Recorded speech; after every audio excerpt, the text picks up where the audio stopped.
Hi friends, happy republic day. పోటీ పరీక్షలో prepare అవుతున్నటువంటి అభ్యర్థులకు, ప్రతి భారతీయ పౌరులకు రథోడ్స్ అకాడమీ యూట్యూబ్ ఛానల్ తరపు నుంచి శుభాకాంక్షలు తెలియజేస్తున్నాను. ఈరోజు మనము భారత రాజ్యాంగము రాజకీయ వ్యవస్థలో భాగంగా ఆదేశిక సూత్రాలు directive principle of state policy గురించి డిస్కస్ చేయబోతున్నాము. లాస్ట్ క్లాస్లో మనము భారత రాజ్యాంగంలోని 3వ భాగమైనటువంటి ప్రాథమిక హక్కుల గురించి చివరి టాపిక్ అయినటువంటి ఆర్టికల్ 33, 34, 35 గురించి వివరంగా డిస్కస్ చేయడం జరిగింది. మరి ప్రాథమిక హక్కుల యొక్క ప్రాముఖ్యత గురించి కూడా మనము గత క్లాస్లో డిస్కస్ చేయడం జరిగింది. మరి ఈరోజు పాలిటీ క్లాస్ను కొనసాగిస్తూ భారత రాజ్యాంగంలోని 4వ భాగమైనటువంటి ఆదేశిక సూత్రాల గురించి directive principle of state policy గురించి డిస్కస్ చేయబోతున్నాం. ఫ్రెండ్స్, ఈ ఛానల్ను లైక్ చేయండి ఫ్రెండ్స్, సబ్స్క్రైబ్ చేయండి, షేర్ చేయండి. పోటీ పరీక్షలకు ప్రిపేర్ అవుతున్నటువంటి అభ్యర్థుల వరకు చేరే వరకు సోషల్ మీడియాలో షేర్ చేయండి ఫ్రెండ్స్. లైక్, సబ్స్క్రైబ్ కనుక పెరిగితే మరింత రెట్టింపు ఉత్సాహం, ఎనర్జీతో మంచి క్లాసులు అనేది ఇంకా తీసుకురావడం జరుగుతుంది ఫ్రెండ్స్. ఇంకా quality, more content, more conceptual classes తీసుకురావడం జరుగుతుంది ఫ్రెండ్స్ ఈ యూట్యూబ్ ఛానల్ ద్వారా. ప్రతి ఒక్కరు కూడా లైక్ చేయండి, షేర్ చేయండి, సబ్స్క్రైబ్ చేయండి. ఇది రథోడ్స్ అకాడమీ యూట్యూబ్ ఛానల్ తరపు నుంచి ప్రతి ఒక్క ఆస్పిరెంట్స్కు కోరడం జరుగుతుంది ఫ్రెండ్స్. మరి ఈరోజు భారత రాజ్యాంగంలోని 4వ భాగమైనటువంటి ఆదేశిక సూత్రాల గురించి డిస్కస్ చేయడం జరుగుతుంది. మరి భారత రాజ్యాంగంలో 4వ భాగంలో ఆదేశిక సూత్రాల గురించి పేర్కొనడం జరిగింది. అంటే ఆదేశిక సూత్రాలు మరి ఆంగ్లంలో ఏమంటామంటే డిపిఎస్పి అంటాం. ఏంటిది? డిపిఎస్పి షార్ట్ కట్ లో ఏమంటాం? డిపిఎస్పి అంటే directive principle of state policy. Directive principle of state policy అని ఆంగ్లంలో చదువుతాం. మరి డైరెక్టివ్ అన్న డైరెక్షన్ అంటే ఏంటిదంటే మార్గదర్శకాలు, ఆదేశాలు. ఏంటిది? మార్గదర్శకాలు, ఆదేశాలు అని చెప్తా ఉంటాం. మరి డైరెక్షన్ అన్న, డైరెక్టివ్ అన్న ఏమంటామంటే ఆదర్శాలు, ఆదేశాలు అని చెప్తా ఉంటాము. ఏంటిది? ఆదేశాలు, మార్గదర్శకాలు అని తెలుగులో అర్థాలు మనం చెప్తా ఉంటాము. మరి ప్రిన్సిపల్ అంటే ఏంటిదంటే సూత్రాలు. ఏంటిది? సూత్రాలు. మరి స్టేట్ పాలసీ అంటే రాజ్య విధానాలు. స్టేట్ అంటే రాజ్యము, పాలసీ అంటే విధానాలు. ఏంటిది? విధానాలు. స్టేట్ పాలసీ అంటే రాజ్య విధానాలు అని చెప్తా ఉంటాము. ఆదేశిక సూత్రాలన్నా రాజ్య విధాన ఆదేశిక సూత్రాలు అని మనం తెలుగులో చెప్తా ఉంటాం. ఏంటిది? రాజ్య విధాన ఆదేశిక సూత్రాలు. అంటే ఇక్కడ ఆదేశిక సూత్రాలు ముఖ్యంగా మనకు ఏమని విషయాన్ని తెలియజేస్తుందంటే రాజ్య యొక్క విధానాలు. అంటే రాజ్య విధానాలు. రాజ్యము అంటే నిర్వచనంలో మనం తెలుసుకున్నాము ఆర్టికల్ 12లో. ఇక్కడ ఆర్టికల్ 36లో కూడా రాజ్యం యొక్క నిర్వచనం తెలుసుకుంటూ ఉంటాం. అంటే ఆర్టికల్ 12 ప్రకారము, ఆర్టికల్ 36 ప్రకారము రాజ్యం యొక్క నిర్వచనాన్ని మనం అధ్యయనం చేసినట్లయితే రాజ్యం అంటే కేంద్ర ప్రభుత్వము, పార్లమెంటు, కేంద్ర ప్రభుత్వ ఉద్యోగులు. మరి రాష్ట్ర ప్రభుత్వము, రాష్ట్ర శాసనసభ, రాష్ట్ర ప్రభుత్వ ఉద్యోగులు. అదేవిధంగా స్థానిక ప్రభుత్వ ఉద్యోగులు. దాంతోపాటు ప్రభుత్వం యొక్క అధీనంలో పనిచేసేటటువంటి సంస్థలు, కంపెనీలు అన్నీ కూడా రాజ్యం యొక్క నిర్వచనంలో భాగంగా, రాజ్యం యొక్క పరిధిలో భాగంగా రావడం జరుగుతుంది. మరి ఇక్కడ రాజ్య విధానాలు, రాజ్యం రూపొందించేటటువంటి విధానాలను ఏమంటామంటే రాజ్య విధానాలు అంటాం. రాజ్యం అవలంబించేటటువంటి పాలసీలను, రాజ్యం అవలంబించే సూత్రాలను, రాజ్యం అవలంబించే విధానాలని ఏమంటాం? రాజ్య విధానాలు అంటాము. మరి రాజ్య విధానాలు దేని ప్రకారము అనుసరిస్తాయి? రాజ్య విధానాలు దేని ప్రకారం అనుసరిస్తాయంటే సూత్రాలను, కొన్ని సూత్రాలను ప్రకారము, కొన్ని ప్రిన్సిపల్ ప్రకారము రాజ్యం విధానాలు రూపొందిస్తాయి. కొన్ని ప్రమాణాల ప్రకారము, కొన్ని సూత్రాల ప్రకారము రాజ్యము విధానాలను రూపొందిస్తుంది. వీటిని ఆధారంగా చేసుకొని విధానాలు రూపొందిస్తుంది. మరి రాజ్యం విధానాలు రూపొందించే సందర్భంలో రాజ్యానికి ఆదేశాలను జారీ చేస్తుంది, మార్గదర్శకాలను జారీ చేస్తుంది. డైరెక్టివ్, ఆదేశిక సూత్రాలు అంటే రాజ్యం విధానాలు రూపొందించే సందర్భంలో ఈ సూత్రాలను ఆధారంగా చేసుకొని రాజ్యము విధానాలను రూపొందించాలనే ఉద్దేశంతో ఆదేశాలను, మార్గదర్శకాలను, ఆదర్శాలను జారీ చేసేదే ఆదేశిక సూత్రాలు. అంటే ఏదైనా ప్రభుత్వం కావచ్చు, కేంద్ర ప్రభుత్వం కావచ్చు, రాష్ట్ర ప్రభుత్వం కావచ్చు, స్థానిక ప్రభుత్వాలు కావచ్చు, రాజ్యము పాలసీలను, విధానాలను రూపొందించేటప్పుడు ఒక ప్రమాణాలను, ఒక సూత్రాలను ఆధారంగా చేసుకుని రాజ్యము ఆదేశాలను, సిద్ధాంతాలను, చట్టాలను రూపొందించాలనే ఉద్దేశంతో రాజ్యానికి మార్గదర్శకత్వము, రాజ్యానికి ఆదేశాలను జారీ చేసేదే ఆదేశిక సూత్రాలు అని అర్థం చేసుకోవాలి మిత్రులు. మరి ఈ ఆదేశిక సూత్రాలు ఉన్నటువంటి అంశాలను మనము ప్రాథమిక హక్కులు, ఆదేశిక సూత్రాలు ఉన్నటువంటి అంశాలను మనం అధ్యయనం చేసినట్లయితే ఆదేశిక సూత్రాల యొక్క ప్రాముఖ్యత, ఇటు ఫండమెంటల్ రైట్స్, ఇటు డిపిఎస్పి. ప్రాథమిక హక్కులు న్యాయ సమీక్షకు గురవుతుంది. ఏంటిదే? ప్రాథమిక హక్కులు న్యాయ సమీక్షకు గురవుతుంది. ఆదేశిక సూత్రాలు న్యాయ సమీక్షకు గురి కాదు. ఆదేశిక సూత్రాలు గురి కాదు. ఎందుకంటే ఆదేశిక సూత్రాలలో ప్రతి ఒక్కరికి ఉపాధిని కల్పించడం, విద్యా హక్కును కల్పించడం, సమాజంలో సమానత్వం స్థాపించడం, ఉపాధి అవకాశాలను కల్పించడము, సమాజంలో సామాజిక న్యాయాన్ని స్థాపించడము, మరి ఇటువంటి విశాలమైనటువంటి జనాభాలో, విశాలమైనటువంటి దేశంలో ప్రతి పౌరుడికి కూడా ప్రతి సౌకర్యాన్ని కల్పించడము, వనరులతో కూడుకున్నటువంటి రిసోర్స్ అనేది ఎక్కువ మొత్తంలో అవసరము. మరి ఆనాటి 1947లో స్వాతంత్ర్యం పొందిన భారతదేశంలో ఒకవైపు పేదరికము, మరోవైపు నిరుద్యోగము, మరొకవైపు ఆకలి చావులు, ఇటువంటి ఆకలి చావులతో కొట్టుమిట్లాడుతున్నటువంటి పరిస్థితులు, ఒకవైపు కరువు కాటకాలు, మరోవైపు విదేశాల నుంచి ఒత్తిడిలు. ఇటువంటి పరిస్థితులలో భారతదేశము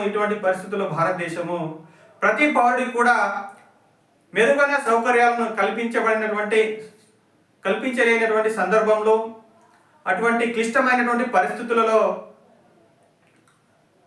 ప్రతి పౌరుడికి కూడా మెరుగైన జీవితాన్ని అందించడానికి భారత ప్రభుత్వం వద్ద తగినటువంటి వనరులు లేనటువంటి సందర్భంలో ఈ ఆదేశిక సూత్రాలను న్యాయ సమీక్షకు గురి కాదని తెలియజేసి వాటిని భారత రాజ్యాంగంలోని 4వ భాగంలో చేర్చడం జరిగింది. మరి ఏ విధంగా అయితే భారతదేశం దగ్గర భారత ప్రభుత్వం వద్ద వనరులు రిసోర్స్ అనేది సమకూర్చబడుతుందో, వనరుల యొక్క కేంద్రీకరణ జరుగుతుందో భారత ప్రభుత్వం వద్ద, ఆ క్రమంలో వనరుల యొక్క అవకాశాలు పెరిగే కొద్దీ ప్రతి పౌరుడికి కూడా మెరుగైనటువంటి జీవితాన్ని, మెరుగైనటువంటి సౌకర్యాలను కల్పించడానికి, అవకాశం ఇవ్వడానికి, ఉపాధిని కలిగించడానికి, ప్రతి పౌరుడికి ఉపాధిని కల్పించడానికి, మరి ప్రతి పౌరుడికి విద్యాహక్కును కలిగించడానికి, మెరుగైన సౌకర్యాలను కల్పించడానికి తర్వాత కాలంలో చట్టాలు రూపొందించి పౌరులకు, భారతీయులకు మెరుగైన సౌకర్యాలను అందించవచ్చనే ఉద్దేశంతో వీటిని భారత రాజ్యాంగంలో 4వ భాగంలో చేర్చడం జరిగింది. తర్వాత కాలంలో భారతదేశం వద్ద వనరుల యొక్క అవకాశాలు పెరిగిన కొద్దీ, ఆదేశిక సూత్రాల్లో ఉన్నటువంటి అంశాలను విధానాలను చట్టాల ద్వారా అమలు చేయడం జరిగింది. ఉదాహరణకు విద్యా హక్కు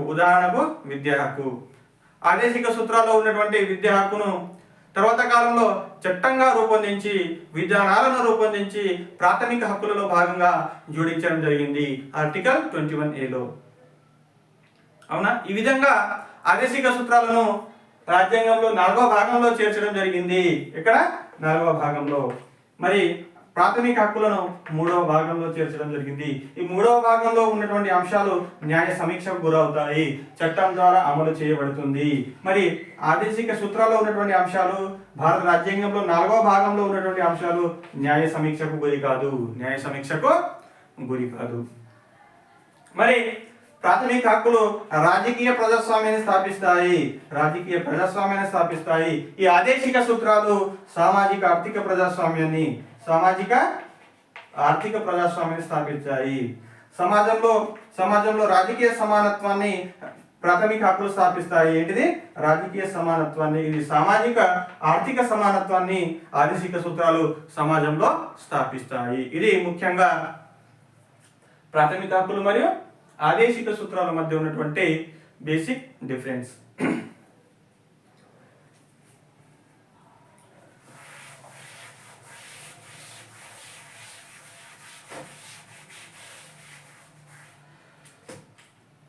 మరి భారత రాజ్యాంగంలోని 4వ భాగంలో ఆర్టికల్ 36 నుంచి 51 ఆర్టికల్ వరకు భారత రాజ్యాంగంలో ఆదేశిక సూత్రాలను పొందుపరచడం జరిగింది. మరి ఇందులో ఆర్టికల్ 36ను మనము చూసినట్లయితే ఆర్టికల్ 36లో ముఖ్యంగా రాజ్యం యొక్క నిర్వచనం ఇవ్వడం జరిగింది. ఏంటిది? రాజ్యం నిర్వచనము. ఇక్కడ రాజ్యం యొక్క నిర్వచనంలో భాగంగా మనం ఇక్కడ కూడా ఆర్టికల్ 36లో కూడా ఆర్టికల్ 12లో ఉన్నటువంటి నిర్వచనాన్ని ఇక్కడ అధ్యయనం చేస్తాము. ఆర్టికల్ 12లో ఉన్నటువంటి నిర్వచనమే ఆర్టికల్ 36లో పొందుపరచడం జరిగింది. ఇందులో కేంద్ర ప్రభుత్వము, పార్లమెంటు, కేంద్ర ప్రభుత్వ ఉద్యోగాలు, అదేవిధంగా రాష్ట్ర ప్రభుత్వ ఉద్యోగులు, అదేవిధంగా రాష్ట్ర శాసనసభ, మరి స్థానిక ప్రభుత్వ ఉద్యోగులు, అదేవిధంగా ప్రభుత్వం ఆధీనంలో పనిచేసేటటువంటి సంస్థలు, కంపెనీలు కూడా రాజ్యం యొక్క నిర్వచనంలో వస్తుంది. మరి ఆర్టికల్ 37లో ఉన్నటువంటి అంశాన్ని మనం చూసినట్లయితే ఆర్టికల్ 37లో ప్రభుత్వము చట్టాలను రూపొందించే సందర్భంలో విధానాలను కానీ చట్టాలను కానీ రూపొందించే సందర్భంలో ఆదేశిక సూత్రాలను డిపిఎస్పిను డైరెక్టివ్ ప్రిన్సిపల్ ఆఫ్ స్టేట్ పాలసీని దృష్టిలో ఉంచుకొని ఇందులో ఉన్నటువంటి అంశాలను మెరుగుపరచడానికి, ఆచరణాత్మక రూపంలో తీసుకురావడానికి, అమలు చేయడానికి రాజ్యం ప్రయత్నిస్తుంది. అంటే రాజ్యము చట్టాలను రూపొందించేటప్పుడు డైరెక్టివ్ ప్రిన్సిపల్ ఆఫ్ స్టేట్ పాలసీలో ఉన్నటువంటి అంశాలను దృష్టిలో ఉంచుకొని వీటిలో ఉన్నటువంటి అంశాలను ఆధారంగా చేసుకొని వీటిని దృష్టిలో ఉంచుకొని విధానాలను, చట్టాలను రూపొందిస్తుంది అనే అంశాన్ని ఆర్టికల్ 37 తెలియజేస్తుంది. మరి ఆర్టికల్ 38లో సాంఘిక ఆర్థిక న్యాయాన్ని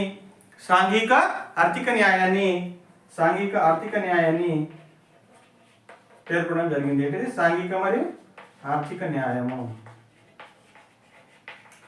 సాంఘిక ఆర్థిక న్యాయాన్ని ఆర్టికల్ 38లో భాగంగా పేర్కొనడం జరిగింది. అంటే సమాజంలో సాంఘిక, ఆర్థిక, రాజకీయ సమానత్వాన్ని స్థాపించడం కోసము ప్రభుత్వము కష్టపడాలి, ప్రభుత్వము మెరుగైన సౌకర్యాలను అందించాలి. సమాజంలో సాంఘిక సమానత్వాన్ని, ఆర్థిక సమానత్వాన్ని, రాజకీయ సమానత్వాన్ని, సమాజంలో సామాజిక సంక్షేమాన్ని, ఆర్థిక సంక్షేమాన్ని, రాజకీయ సంక్షేమం కోసము రాజ్యము ఎల్లవేళలా కృషి చేయాలి అనే విషయాన్ని ఆర్టికల్ 38 తెలియజేస్తుంది. మరి ఆర్టికల్ 39లో ఉన్న అంశాన్ని అధ్యయనం చేసినట్లయితే ఆర్టికల్ 39లో ముఖ్యంగా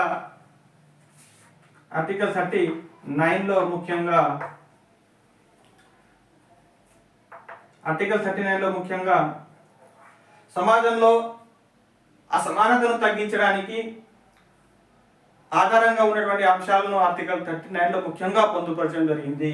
అందులో ఒకటి ముఖ్యంగా ఆర్టికల్ 39A ఉన్నటువంటి అంశాన్ని అధ్యయనం చేసినట్లయితే ఇందులో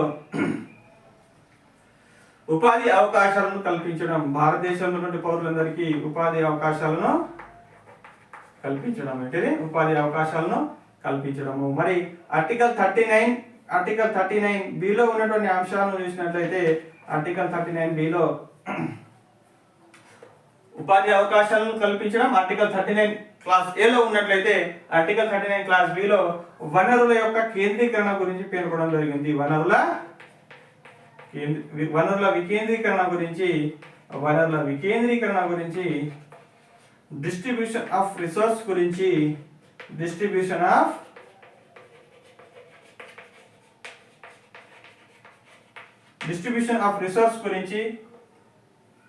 ఆర్టికల్ 39Bలో పొందుపరచడం జరిగింది. ఆర్టికల్ 39Aలో ఆపర్చునిటీ ఆఫ్ ఎంప్లాయ్మెంట్ ఉపాధిలో అవకాశాల గురించి ఆర్టికల్ 39Aలో పొందుపరచబడితే ఆర్టికల్ 39Bలో డిస్ట్రిబ్యూషన్ ఆఫ్ రిసోర్స్ వనరుల వికేంద్రీకరణ గురించి పేర్కొనడం జరిగింది. అదేవిధంగా ఆర్టికల్ 39Cలో వనరుల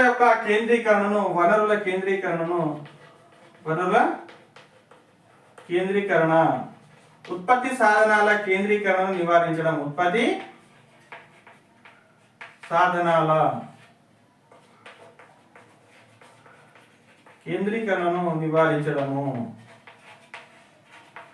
ఏంటిది ఆర్టికల్ 39C వనరుల కేంద్రీకరణ ఉత్పత్తి సాధనాల కేంద్రీకరణను నివారించడం అంటే ఉత్పత్తి సాధనాలు సమాజంలో ఏం చేయాలి, పంపిణీ చేయాలి, వికేంద్రీకరించాలి. ఉత్పత్తి సాధనాల యొక్క కేంద్రీకరణను నివారించి ఉత్పత్తి సాధనాల యొక్క వికేంద్రీకరణను ప్రోత్సహించాలి. ఎవరు ప్రోత్సహించాలి? రాజ్యము. వనరుల యొక్క వికేంద్రీకరణను నిరోధించాలి. ఎవరు? రాజ్యము. వనరుల యొక్క కేంద్రీకరణను రాజ్యం నిరోధించాలి. వనరుల యొక్క వికేంద్రీకరణను రాజ్యం ప్రోత్సహించాలి. ఏంటిది? వనరుల యొక్క ఉత్పత్తి సాధనాల యొక్క కేంద్రీకరణను నివారించి ఉత్పత్తి సాధనాలు వనరుల యొక్క వికేంద్రీకరణను ప్రోత్సహించాలి. అంటే సమాజంలో వనరులు ప్రతి ఒక్క భారతీయ పౌరుడి చేతికి అందే విధంగా ఉత్పత్తి సాధనాలను వనరులను ప్రతి భారతీయ పౌరుడికి చేరే విధంగా ప్రతి భారతీయ పౌరుడికి అందే విధంగా కృషి చేయాలి అనే అంశము ఆర్టికల్ 39Cలో పొందుపరచడం జరిగింది. ఆర్టికల్ 39C తర్వాత ఆర్టికల్ 39D. ఇందులో సమాన పనికి సమాన వేతనము,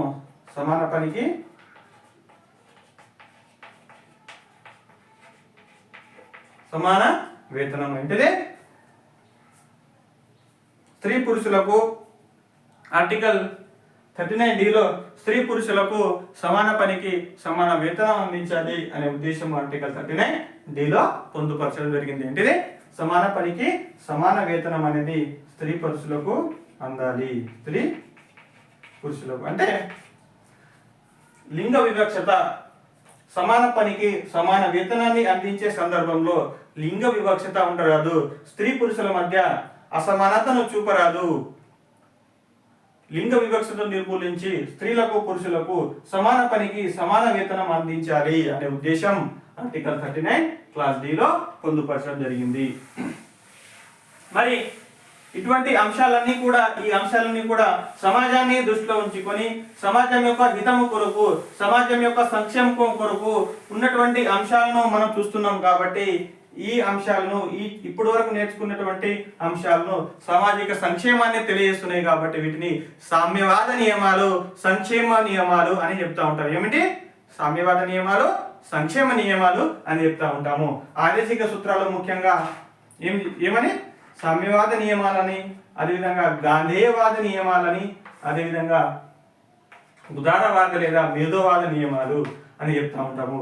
మరి ఇప్పటి వరకు నేర్చుకున్న అంశాలన్నీ కూడా సమాజం యొక్క సంక్షేమం కొరకు, సమాజంలో సమానత్వాన్ని స్థాపించడం కొరకు ప్రయత్నించడానికి ఉన్నటువంటి అంశాలన్నీ కూడా, ఆధారాలన్నీ కూడా article 37, article 30, article 36, article 37, article 38, article 39లో ఉన్న అంశాలన్నీ కూడా సమాజం యొక్క సంక్షేమం కొరకు పేర్కొనడం జరుగుతుంది. కాబట్టి వీటిని ఏమంటాం? సామ్యవాద నియమాలు అని అంటాం. ఇందులో ముఖ్యంగా సామ్యవాద నియమాలలో ఆర్టికల్ 36 కావచ్చు, 37 కావచ్చు, 38 కావచ్చు, 39 కావచ్చు, 41 కావచ్చు, అదేవిధంగా 42 కావచ్చు, 43 కావచ్చు, 47 కావచ్చు. ఇవన్నీ కూడా సమాజంలో సమానత్వాన్ని స్థాపించడం కోసము, సమాజంలో పేదరికాన్ని నిర్మూలించడం కోసము, సమాజంలో ఆర్థిక సమానత్వాన్ని, సామాజిక సమానత్వాన్ని స్థాపించడం కోసము పాటుపడే అంశాలన్నీ కూడా ఈ ఆర్టికల్లో పొందుపరచడం జరిగింది. కాబట్టి ఈ అంశాలన్నీ కూడా సామాజిక సంక్షేమం ఆధారంగా పొందుపరచడం జరిగింది. కాబట్టి వీటిని ఏమంటామంటే సామ్యవాద నియమాలు అని అంటాం. ఏంటిది? సామ్యవాద నియమాలు అని అనడం జరుగుతుంది. మరి ఇందులో భాగంగా మనము ఆర్టికల్ 36 గురించి, 37 గురించి, 38 గురించి, 39 గురించి నేర్చుకోవడం జరిగింది. మరి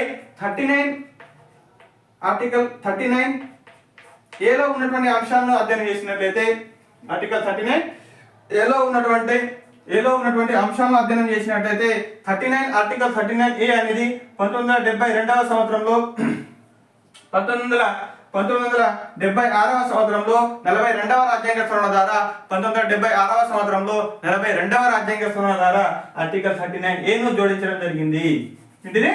ఆర్టికల్ 39A ను 1976లో 42వ రాజ్యాంగ సవరణ ద్వారా ఆర్టికల్ 39A ను జోడించడం జరిగింది. ఇది ప్రజలకు ఉచిత న్యాయ సహాయాన్ని అందిస్తుంది. ఏంటిది?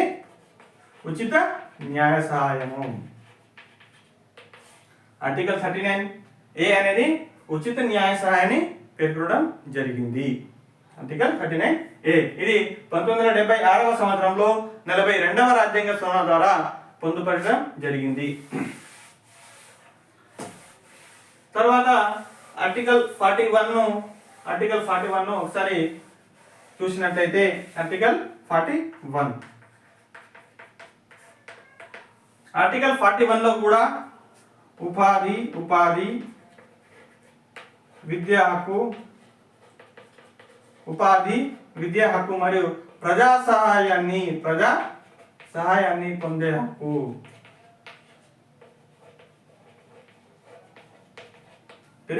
ఉపాధిని పొందే హక్కు, విద్యా హక్కును పొందే హక్కు, అదేవిధంగా ప్రజా సహాయాన్ని పొందే హక్కు గురించి ఆర్టికల్ 41లో పొందుపరచడం జరిగింది. మరి ప్రజా సహాయము ఎవరికి అందించాలంటే, ముఖ్యంగా ప్రజా సహాయం అనేది పబ్లిక్ అసిస్టెన్స్ అనేది ముఖ్యంగా నిరుద్యోగులు,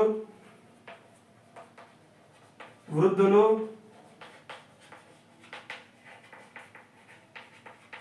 వికలాంగులు, నిరుద్యోగులు, వీరికి ముఖ్యంగా ప్రజలు సహాయం అందించాలి. ప్రజలు అనగా ప్రభుత్వము, ప్రజలచే ఎన్నుకోబడినటువంటి ప్రభుత్వము, ప్రజా సంక్షేమ ప్రభుత్వము నిరుద్యోగులు, వృద్ధులు, వికలాంగులకు సహాయాన్ని అందించాలి. అదేవిధంగా సామర్థ్యం ఉన్న ప్రతి ఒక్కరికి కూడా, పని చేయగల సామర్థ్యం ఉన్న ప్రతి ఒక్కరికి కూడా ఉపాధి అవకాశాలను అందించాలి అనేది ఆర్టికల్ 41లో పొందుపరచడం జరిగింది. అదేవిధంగా విద్యను పొందే హక్కు, ఒక పౌరుడు ఆర్థిక చైతన్యం కానీ, రాజకీయ చైతన్యం కానీ, సామాజిక స్పృహను, సమాజంలో చైతన్యాన్ని పొందుపరచాలంటే, సమాజంలో చైతన్యాన్ని స్థాపించాలంటే, సమాజంలో రాజకీయ ఆర్థిక సమానత్వాన్ని స్థాపించాలంటే, వ్యక్తి యొక్క వ్యక్తిత్వ వికాసము, పౌరుడు యొక్క వ్యక్తిత్వ వికాసము అభివృద్ధి చెందాలంటే విద్యా హక్కు అనేది అత్యంత ముఖ్యమైనది. కాబట్టి ప్రతి పౌరుడికి విద్యను అందించే విధంగా, సామర్థ్యం ఉన్న ప్రతి పౌరుడికి ఉపాధి అవకాశాలను కల్పించే విధంగా, సమాజంలో బలహీన వర్గాలైన వృద్ధులు, వికలాంగులు, పనిచేయలేనటువంటి నిస్సహాయ స్థితిలో ఉన్నటువంటి వృద్ధులకు, వికలాంగులకు, అదేవిధంగా నిరుద్యోగులకు ప్రజా సహాయం అందించాలి, ప్రభుత్వం సహకారం అందించాలి. ఎందుకంటే ఇటువంటి పరిస్థితుల్లో వృద్ధులు వారి గౌరవమైన జీవితాన్ని గడపడానికి, వారి యొక్క కనీస అవసరాలు తీర్చడానికి పనిచేయనటువంటి స్థితిలో ఉంటారు. వీరు ఇతరులపై ఆధారపడేటటువంటి స్థితిలో ఉంటారు. మరి వికలాంగులు కూడా తమ కాళ్ళపై నిలబడినటువంటి సందర్భంలో, పనిచేయనటువంటి సందర్భంలో వారికి కూడా అందరితో పాటు, పౌరులతో పాటు సమానంగా గౌరవంగా సమాజంలో మంచి గౌరవం ఉండాలి, మంచి మెరుగైన జీవితాన్ని కొనసాగించాలనే ఉద్దేశంతో వికలాంగులకు, వృద్ధులకు కూడా మెరుగైనటువంటి ప్రజా సంక్షేమాన్ని అందించడానికి, ప్రజా సౌకర్యాలను అందించడానికి రాజ్యం ఎల్లవేళలా కృషి చేయాలనే ఉద్దేశంతో ఆర్టికల్ 41లో ప్రజా సహాయం గురించి పొందుపరచడం జరిగింది అనే అంశాన్ని తెలుసుకోవాలి మిత్రులారా. మరి ఆర్టికల్ 41 తర్వాత ఆర్టికల్ 42ను ఒకసారి మనం చూసినట్లయితే ఆర్టికల్ 42లో ముఖ్యంగా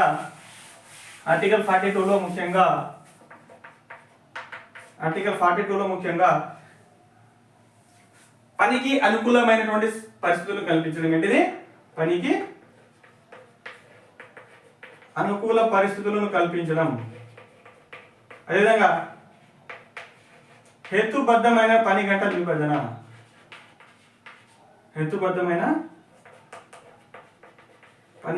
విభజన, అదేవిధంగా ప్రసూతి సౌకర్యాలను కల్పించడం. అంటే పనికి అనుకూలమైనటువంటి పరిస్థితులు కల్పించాలి. ఒక పౌరుడు పరిశ్రమలో కానీ కంపెనీలో కానీ పనిచేసేటప్పుడు పని చేయడానికి అనుకూలమైనటువంటి పరిస్థితులు కల్పించాలి. అప్పుడే పౌరుడు మెరుగైన జీవితాన్ని గడపడానికి అవకాశం ఉంటుంది. కర్మాగారంలో పనిచేసిన, ఫ్యాక్టరీలో పనిచేసిన, ఏ పరిస్థితుల్లో పనిచేసినా కూడా పనికి తగ్గట్టు వాతావరణం ఉండాలి అనే ఉద్దేశాన్ని తెలియజేసేది ఆర్టికల్ 42. మరి కార్మికులకు పొద్దు నుంచి రాత్రి దాకా కనీస విరామం లేకుండా నిరంతరం పని చేయడానికి అవకాశం లేకుండా వారికి కూడా ఒక హేతుబద్ధమైన రీతిలో, సహేతుకమైనటువంటి రీతిలో, విచక్షణతో కూడినటువంటి రీతిలో కార్మికులకు కనీస పని గంటలు, కనీస శ్రమ విభజన, కనీస పని గంటలు ఉండాలి. వారి మధ్య హేతుబద్ధమైన పని గంటల విభజన జరగాలి అనే ఉద్దేశం ఆర్టికల్ 42లో పొందుపరచడం జరిగింది. మరి మహిళలకు ప్రసూతి సౌకర్యాలు కూడా కల్పించాలి అనే ఉద్దేశము ఆర్టికల్ 42లో ఉందనే విషయం తెలుసుకోవాలి. మరి మహిళలు పిల్లలను జన్మనిచ్చిన తర్వాత వారికి ప్రస్తుతము 6 నెలల పాటు పెటర్నిటీ లీవ్ అందించడం జరుగుతుంది. ఏంటిది? Maternity leave. 6 నెలల పాటు మెటర్నిటీ లీవ్ అనేది మహిళలకు అందించడం జరుగుతుంది ఆర్టికల్ 42 ఆధారంగా. మరి ఇవన్నీ కూడా సమాజం యొక్క సంక్షేమానికి, సమాజం యొక్క హితం కొరకు పాటుపడుతుంది కాబట్టి వీటిని ఏమంటామంటే సామ్యవాద నియమాలు అంటాం. ఏంటిది? సామ్యవాద నియమాలు అంటాం. మరి 42 తర్వాత ఉన్నటువంటి ఆర్టికల్ 43. 42 తర్వాత ఉన్నటువంటి ఆర్టికల్ 43. 43లో ముఖ్యంగా కార్మికుల సంపూర్ణ శారీరక మానసిక వికాసానికి తోడ్పడాలి. కార్మికుల సంపూర్ణ శారీరక వికాసం మరియు మానసిక వికాసానికి తోడ్పడాలి. వారి యొక్క సాంస్కృతిక అభివృద్ధికి పాటుపడాలి. కార్మికుల సాంస్కృతిక వికాసానికి కూడా పాటుపడాలి. పాటుపడాలని ఉద్దేశం ఆర్టికల్ 43లో పొందుపరచడం జరిగింది. కార్మికులు పనిచేసే సందర్భంలో వారిపైన మెంటల్ ప్రెషరు, మానసిక ఒత్తిడి లేకుండా పనికి తగ్గట్టు వాతావరణం కల్పించాలి, అవకాశాలను అందించాలి. మరి వారి యొక్క శారీరక అభివృద్ధి కూడా అనుకూలమైనటువంటి పరిస్థితులు కల్పించాలి అనే ఉద్దేశం ఆర్టికల్ 43లో పొందుపరచడం జరిగింది. మరి కార్మికులకు సాంస్కృతిక వికాసానికి కూడా అవకాశం కల్పించాలనే ఉద్దేశం ఆర్టికల్ 43లో పొందుపరచడం జరిగింది. మరి 43Aలో ముఖ్యంగా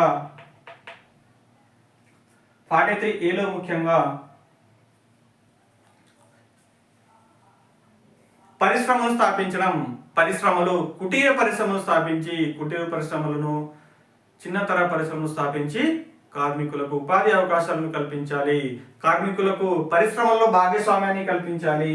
ఏంటిది? కార్మికులకు పరిశ్రమల నిర్వహణలో భాగస్వామ్యం కల్పించాలి. కార్మికులకు పరిశ్రమలు స్థాపించి ఉపాధి అవకాశాలను కల్పించాలి అనే ఉద్దేశము ముఖ్యంగా